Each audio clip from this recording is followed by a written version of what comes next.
আমার আম্মু টিকটকে নাচে। শীতের সকালে কুয়াশা ভেদ করে মাদ্রাসার বারান্দা ধরে হেঁটে আসছিল এক ছোট্ট ছেলেটা, নাম তার ইয়ামিন। চোখে যেন অনন্ত কোনো দুঃখের ছায়া। কথা কম বলে, কারোর সাথে খেলাধুলো করে না। কয়েকদিন ধরেই সে মাদ্রাসায় ভর্তি হয়েছে, কিন্তু মন যেন তার কোথাও নেই। আমি মাদ্রাসার একজন শিক্ষক, খেয়াল করলাম ছেলেটা বারবার একা হয়ে যায়, চুপচাপ বসে থাকে। একদিন ক্লাস শেষে ডেকে বললাম, বাবা, তোমার কি হয়েছে? তুমি এত চুপচাপ কেন?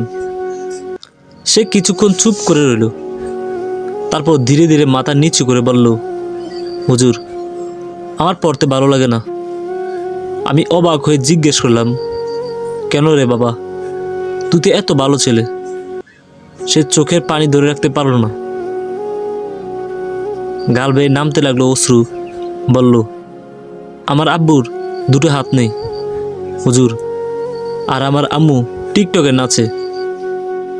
আমি হতবাক হয়ে তাকিয়ে থাকলাম। ওর কণ্ঠে কোনো অভিযোগ ছিল না, শুধু একটা নীরব কান্না। ওর কষ্টটা বুক ছিঁড়ে চলে গেল।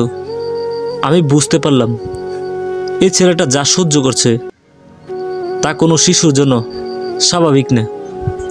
ও বলল, আব্বু একসময় খুব শক্ত মানুষ ছিলেন।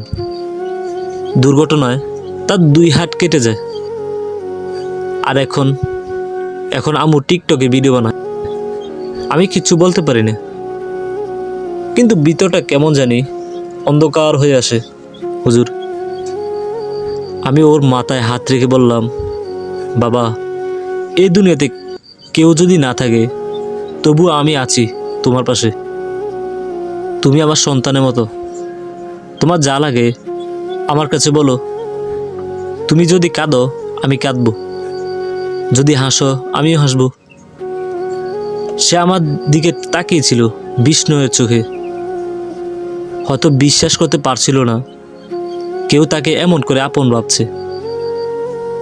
সেদিন থেকে ইয়ামিনের জীবন একটু একটু করে বদলাতে লাগলো। আমি তাকে আমার নিজের সন্তান মনে করতাম।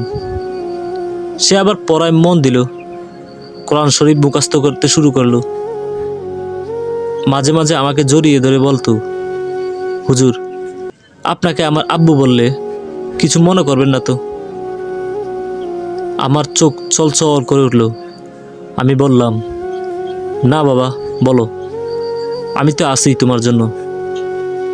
তারপর একদিন পুরো মাদ্রাসার সবার সামনে দাঁড়িয়ে সে কাপা গলায় বলল, আমার আব্বুর হাত নেই, কিন্তু আমার নতুন আব্বু আছে, তার নাম কাউসার হুজুর।